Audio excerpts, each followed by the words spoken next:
Hey guys, আসসালামু আলাইকুম। কি অবস্থা সবার? আজকে আমরা ভারত বনাম ইংল্যান্ড প্রথম টেস্টের চতুর্থ দিনের খেলাটি সম্পূর্ণ দেখব। 137 রানের দুর্দান্ত ইনিংস খেলে ফিরলেন রাহুল। ওভারে 3 উইকেট নিয়ে ইংল্যান্ডকে ম্যাচে ফেরালেন জস টাং।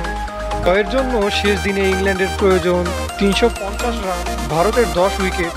জোড়া সেঞ্চুরির ম্যাচে শাস্তি পেলেন ঋষভ পান্থ।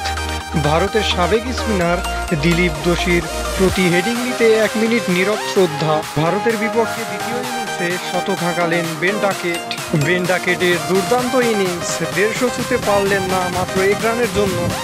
ভারতের দেওয়া 371 রানের টার্গেট চেস করে 5 উইকেটের জয় ইংল্যান্ডে। ম্যাচ উইনিং আনবিটেন 50 ফর জোরো। এখানেই বিদায় নিচ্ছি। যে কোনো ম্যাচ, বিশেষ করে বাংলাদেশের ম্যাচগুলো, ইনিংস বা ওডিআই ম্যাচ বলেন, টি-20 ম্যাচ বলেন, আমার চ্যানেলে এক্সপ্লেইন পাবেন। সাপোর্ট করুন প্লিজ।